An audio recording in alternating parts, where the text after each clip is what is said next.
En la historia del fraude militar, pocos esquemas han sido tan audaces o desesperados como los que hallaron los investigadores rusos. En el verano de 2024, paracaidistas de élite rusos, incluidos algunos de los héroes de guerra más condecorados de Moscú, se disparaban entre ellos o a sí mismos para obtener compensaciones por heridas de combate. Así es, literalmente se estaban disparando en el pie y en otras partes del cuerpo. El esquema fue impresionante, con al menos 35 oficiales de la 83ª Brigada Separada de Asalto Aéreo de la Guardia de Rusia, cobrando casi $25 millones en compensaciones fraudulentas. Esto se hizo aprovechando la política permisiva de compensación por lesiones en Rusia, donde cada soldado herido recibía 3 millones de rublos, unos $37.000. Sin importar la gravedad de la lesión, ninguna de sus heridas fue causada por balas ucranianas.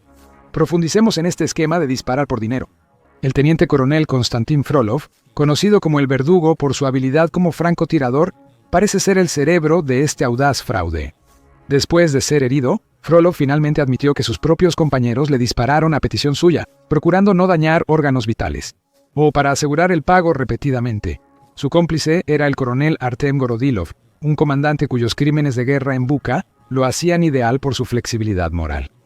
Desviar dinero del gobierno ruso es insignificante comparado con las verdaderas implicaciones, incluyendo el desequilibrio inherente entre la élite y el gobierno de Rusia y sus ciudadanos comunes que se están alistando para luchar en su llamada Operación Militar Especial.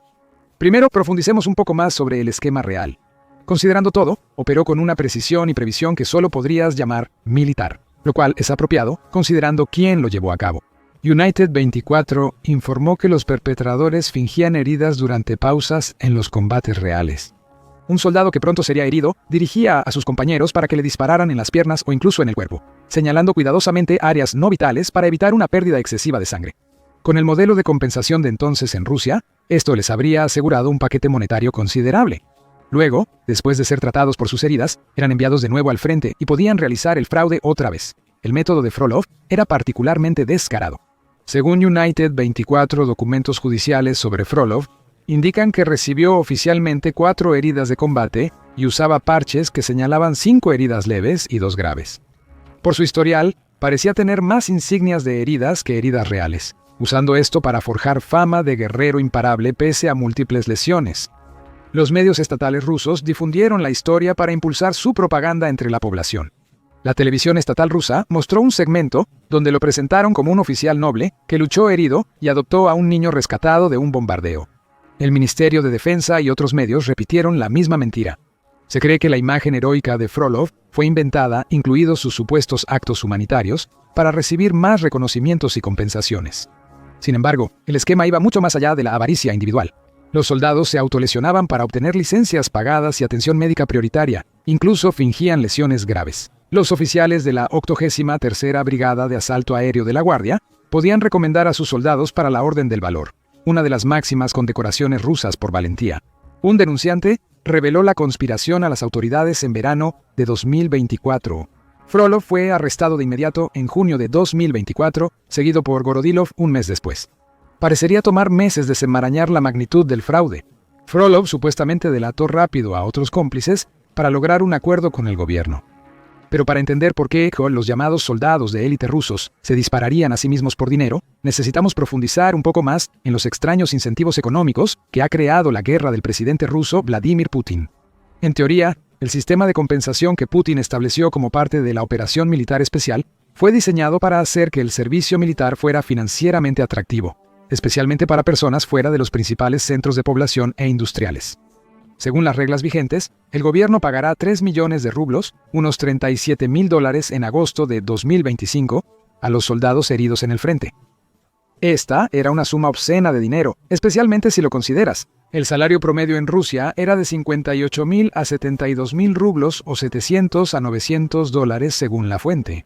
Según el decreto actual, el pago de 3 millones de rublos supuestamente estaba reservado solo para lesiones debilitantes que les impedirían continuar en servicio. El Kiev Post indicó que esto se amplió para incluir cualquier lesión, incluso las que permitían al soldado volver al servicio. Además, debes ver las matemáticas como lo haría un soldado común. Un salario inicial para los soldados contratados que se ofrecieron como voluntarios para el servicio se estimaba en alrededor de 150.000 rublos, es decir, $1.865 en julio de 2022. En 2024, se agregó un pago único de hasta 19 millones de rublos por inscribirse. En la región de Moscú, en Rusia, recibe un salario de 52 millones de rublos al año, $64.600, es decir, más de 430.000 rublos o $5.300 al mes. Esto solo era para regiones ricas, con compensación acorde a los salarios altos locales. Otro informe decía que el salario mensual era de unos 160.000 rublos para los soldados contratados en Rusia, menos que antes, pero aún el doble del salario promedio. Ese salario generoso tiene una dura advertencia: quizá no vivan para disfrutarlo. Rusia ha tenido entre 850.000 y 1 millón de bajas entre muertos y heridos graves, en 3 años de guerra desde febrero de 2022 hasta febrero de 2025. Así que alguien podría estar naturalmente más inclinado a encontrar una manera de maximizar las ganancias a corto plazo en lugar de una promesa de un mejor salario a largo plazo. Las matemáticas ya eran complicadas por el gobierno y la burocracia rusa, que interferían en el reparto de compensaciones desde 2022. Los soldados ya informaban sobre las dificultades para recibir la compensación presidencial por sus heridas. Algunos decían que el ejército retrasaba pagos o minimizaba lesiones para que no se consideraran graves. Y luego está la disparidad inherente en la estructura militar de Rusia. El ejército ruso opera bajo un brutal sistema de 2 niveles. Cada vez más tropas en Ucrania son contratadas por 3 años y reciben alojamiento, comida y seguro médico. Estos soldados contratados son mercenarios profesionales que se unieron por dinero. Los reclutas que cumplen el servicio militar obligatorio no deberían ir a Ucrania, pero frecuentemente terminan allí. Todos los hombres de entre 18 y 30 años tienen que servir 1 año en las fuerzas rusas, pero los reclutas no disfrutan de los salarios más altos. Normalmente reciben una mesada de unos 15.000 rublos, $186 al mes, y el Estado les da vivienda, comida y otras necesidades. Los hombres en edad de conscripción deben equilibrar el riesgo de ser reclutados y enviados al frente. No reciben el mismo pago que un voluntario, aunque hace un mes lo eran. Esto genera una teoría de juegos perversa sin buenas opciones. Civiles podrían ser forzados a luchar sin pago y usados como infantería desechable en ataques de oleada humana de Rusia. Los soldados contratados tienen un incentivo financiero real para servir, pero también podrían tener más que perder, ya que podrían ser enviados más al frente o ser los primeros en ser desplegados en una nueva táctica audaz. Eso podría terminar con ellos muertos o capturados, así que al enfrentarse a la elección entre arriesgar la vida en combate o recibir un pago por lesiones a través de la automutilación, algunos podrían simplemente elegir lo último. Y luego, los voluntarios que se unen al ejército podrían no seguir siendo voluntarios, ya que, evidentemente, el Ministerio de Defensa ruso puede simplemente renovar un contrato y enviar a soldados heridos o incluso capturados de regreso al frente. Esto se hace presionando al soldado para que renueve el contrato o haciendo que su última misión sea en una parte particularmente mortal del frente, o usarse en un asalto.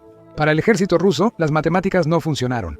El pago de compensaciones ha permitido que soldados con más entrenamiento, equipo y conexiones exploten su posición simulando lesiones. Al mismo tiempo, los reclutas sin suficiente entrenamiento y las nuevas tropas están siendo enviados a la muerte por miles. El gobierno ruso debe pagar millones de rublos a las familias o buscar cómo evitarlo. Esto resultó en que Putin revirtiera parcialmente su decisión sobre el paquete de compensación. En noviembre de 2024, un decreto público limitó la compensación a millones solo en lesiones debilitantes e incapacitantes. Los soldados con heridas leves recibirían entre 10.000 y 1 millón de rublos, $1.250 a $12.400 según la gravedad. Las nuevas medidas se consideraron recortes de costos y buscan reducir el presupuesto militar, que podría ser el 40% del gasto en 2025. La reacción pública elevó el pago por discapacidad de 3 a 4 millones de rublos, es decir, de $37.400 a $49.750.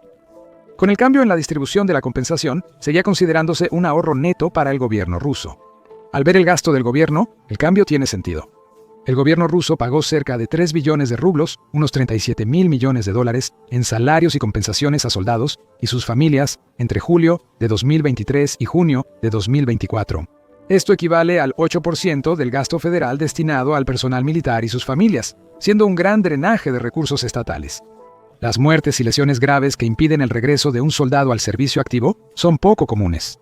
En la Primera Guerra Mundial, por cada baja regresaban 4 soldados. En la segunda, la proporción era de 3 a 1. El Instituto DUPAI indica que cerca del 70% de las bajas en guerras recientes volvieron al servicio. Un soldado herido podía recibir tratamiento exitoso y volver al frente pronto. Esto significa que bajo la nueva estructura, el gobierno ruso pagará casi 10.000 rublos por una lesión que sanará en semanas o un mes. Antes de devolver al soldado al frente, en vez de darle cada vez 3 millones de rublos de compensación, además esto expone a los soldados a quedar aún más atrapados en la burocracia. Aunque los nuevos paquetes de compensación se crearon en 2024, la lista y las clasificaciones de posibles lesiones aparentemente se copiaron de finales de los años 90, sin considerar la escala y el tipo de guerra muy distintos en los que Rusia está ahora. Además, en ese momento, Rusia estaba en una profunda recesión tras la disolución de la Unión Soviética. Clasificó fracturas y lesiones como menores para no pagar a fuerzas del orden y militares, ahorrando dinero para otros fines. Esto también pone la responsabilidad en los profesionales médicos dentro del ejército para clasificar adecuadamente y abogar por los soldados. Pero también es más probable que el gobierno los presione para minimizar lesiones y dar solo tratamiento mínimo. Además, facilita la corrupción, ya común en el ejército ruso y el gobierno. La cronología de los cambios es peculiar. Octubre de 2024 fue el mes más mortal desde la invasión, con más de 1.500 bajas diarias frente a 1.100 en el verano de 2024. Los cambios ocurrieron pocos meses después de revelar el fraude de Frolov, mostrando que Rusia buscaba evitar imitadores en otros escuadrones. Los incentivos financieros han sido clave en el reclutamiento y retención militar de Rusia en los últimos 3 años. Reducir estos beneficios muestra que el sistema ya no es sostenible económicamente para el Kremlin. Los recortes en compensación no solo prevenían fraude, también evitaban que el ejército llevara al país a la bancarrota. Los cambios en la compensación han generado un círculo vicioso que muestra lo desesperada que está la situación militar de Rusia. El gobierno reduce pagos por lesiones para ahorrar, pero debe subir los bonos de firma para mantener el reclutamiento. Unos 30.000 soldados se unen mensualmente al ejército ruso. Según algunas estimaciones, esto es aproximadamente igual a la cantidad que abandona el campo de batalla, pero esto apenas mantiene los niveles actuales de fuerza, y mucho menos permite realizar operaciones ofensivas importantes. Para mantener siquiera estos niveles mínimos de reclutamiento, Rusia se ha visto obligada a ofrecer bonos de firma cada vez más generosos. Varias regiones han elevado los pagos para nuevos inscritos, y el bono único alcanza hasta 3 millones de rublos en algunas áreas. Muchas regiones ofrecieron bonos iniciales mayores que lo que los soldados recibían tras ser heridos, equilibrando las matemáticas de la guerra. Claro, hay un límite natural de cuántas personas puedes movilizar de una región. Que los hombres se unan al frente significa que tienes menos trabajadores para las industrias y la manufactura, así como un menor potencial de crecimiento poblacional para las próximas décadas. Según el equipo de inteligencia de conflictos iStories, cerca del 30% de los soldados mueren entre 3 y 5 meses tras ser llamados al servicio. Esto significa que a muchos soldados prácticamente los apresuran en el entrenamiento, que idealmente tomaría alrededor de 3 meses, y luego los envían a morir al frente, solo para ser reemplazados casi de inmediato por un nuevo grupo. Ante el trato brutal, las grandes bajas y el fraude en el ejército ruso, surge otra pregunta. ¿Por qué los demás soldados no se han rebelado masivamente? Un análisis de política exterior destaca factores que impiden la rebelión, pese a condiciones que antes habrían causado un motín. Primero, está la violencia sistemática que impregna la cultura militar rusa. La invasión en curso de Ucrania, documentada de manera única a través de una amplia cobertura en línea, revela una cultura de violencia arraigada en el ejército ruso que perpetúa un ciclo brutal de coerción y complicidad. Los soldados no se rebelan porque la brutalidad se ha normalizado tanto que el abuso se espera, no se resiste. En segundo lugar, los incentivos financieros, a pesar de sus problemas, todavía representan una cantidad de dinero que cambia la vida para muchos rusos. Los pagos masivos a soldados y el alza salarial de los últimos 2 años han generado una paradoja. Aunque la desigualdad creció, muchos rusos perciben mejoras en su nivel de vida. Hasta los soldados que arriesgan su vida tienen familiares que reciben beneficios económicos. Según algunos informes, el pago total para un soldado que se ofrece como voluntario para el servicio incluye un salario por unos meses y luego muere en combate. Ganarían alrededor de 8 a 10 millones de rublos, es decir, entre 90 y 9.500 y 136.800 dólares para su familia. Un estudio de 2018 indicó que economistas rusos valoraron la vida de un ciudadano ruso de clase media entre 7.9 y 10.5 millones de rublos, 98.300 a 130.600 dólares estadounidenses. Por lo tanto, alguien de una familia más pobre básicamente asegura que su familia reciba en solo unos pocos años lo que ganaría durante toda una vida. Con un escenario moderado, el paquete de bienvenida y el salario superior mejorarían la posición futura del soldado. Además, dales la posibilidad de calificar para gastos de vida subsidiados con departamentos más baratos y otros beneficios. La dimensión económica crea una trampa particularmente insidiosa. Antes no tenían nada Ahora pueden cambiar de auto, pagar préstamos o hipotecas. Y las encuestas indican una percepción creciente de una distribución favorable de la riqueza y una mejora económica dentro del país. La economía de guerra ha creado una clase de personas cuya prosperidad depende de que el conflicto continúe. La descentralización de fraudes, como en la 83 a Brigada de Asalto Aéreo, indica que las unidades manipulan el sistema en vez de confrontarlo. En vez de resistir juntos, los soldados usan estrategias individuales como dispararse para obtener beneficios y evitar lo más peligroso del combate. Finalmente, está el simple hecho de que los soldados con mayor capacidad para organizar una resistencia suelen ser los que más se benefician del sistema actual. Probablemente, como Frolov, organizan fraudes en vez de liderar una rebelión contra ellos. La ausencia de una resistencia significativa se extiende más allá del ámbito militar, abarcando a la sociedad rusa en su conjunto. Aunque hay muchas bajas y corrupción, las mujeres rusas, clave históricamente para terminar guerras impopulares, han apoyado en gran parte el esfuerzo bélico de Putin. En 1917, ellas protestaron por la escasez de alimentos bajo la monarquía, iniciando la huelga que provocó la Revolución Rusa. Más recientemente, el Comité de Madres de Soldados de Rusia probablemente fue fundamental para presionar al entonces presidente Boris Yeltsin a poner fin a su guerra en Chechenia en 1996. La guerra actual es diferente. Los beneficios del servicio militar han generado una economía de guerra que sostiene a muchas familias rusas. Algunas mujeres presionan a esposos o hijos para que se alisten y conseguir más beneficios futuros. Aunque el Estado los elogia al morir, en vida los considera desechables. Los funcionarios rusos han reiterado el cliché de que las mujeres tendrán más hijos. Incluso Putin ha instado a las mujeres a enfocarse en tener hijos, mientras que el ministro de Salud ruso, Yevgeny Shestopolov, sugirió que podrían intentar concebir hijos durante los descansos en el trabajo. Por supuesto, no podemos estar completamente seguros de cuánto. Esto se debe al miedo a represalias por parte del gobierno, que históricamente ha reprimido la disidencia pública con largas penas de prisión. Volviendo al esquema, lo más condenatorio es que Frolov pidió volver al frente en vez de ser juzgado, pero fue rechazado. Aun con graves cargos criminales, eligió combatir antes que enfrentar el fraude. Una clara indicación de cómo el pueblo ruso veía los peligros relativos de las balas ucranianas frente a la justicia rusa. Pero las propias familias rusas se enfrentan a decisiones que nunca deberían haberse presentado en primer lugar, ya que la guerra ha durado demasiado tiempo, para que un paquete de compensación inicial tenga sentido económico y financiero. Por eso precisamente en 2024 se intentó rectificar esto cambiando los paquetes para que dependieran más de las inscripciones y el salario, en lugar de las lesiones y la muerte. En vez de revisar prácticas de compensación o mejorar la supervisión, el gobierno solo cambió la estructura de pagos para que el fraude fuera menos rentable. Esto sugiere que la principal preocupación no es prevenir fraudes futuros, sino controlar los costos, sin importar cuántas vidas y familias reales estén siendo arruinadas. La historia del teniente coronel Konstantin Frolov y sus cómplices marca el final logístico de la economía de guerra de Putin, cuando el servicio militar se convierte principalmente en una cuestión de beneficio financiero en lugar de defensa nacional. Si la propaganda sustituye al entrenamiento y la supervivencia personal importa más que la misión, los ejércitos dejan de ser organizaciones militares y se transforman en otra cosa. Si bien esto es una traición de estos hombres hacia sus compañeros soldados, su cadena de mando y su país, no podemos dejar de notar que también es una señal de la baja moral en el ejército ruso. La disposición de los soldados de élite a dispararse muestra que ya no quieren estar en la guerra, lo que podría llevar a que mueran en vano. Lo más grave del escándalo es lo fácil que operó tanto tiempo. Los investigadores dicen que el escándalo expuso el abuso sistémico de los programas de recompensas militares de Rusia y las brechas en la supervisión interna. Frolov fue considerado héroe de Rusia por mucho tiempo. Es probable que otros como él hayan abusado de la compensación, pero solo una vez para evitar más escrutinio. La decisión de Putin de modificar las reglas de compensación en vez de tratar la disfunción militar indica que la élite rusa lo percibe como un asunto contable, no de cultura militar. Si los soldados prefieren dispararse a sí mismos antes que confiar en su entrenamiento, equipo y liderazgo en combate, el problema supera las fórmulas de compensación.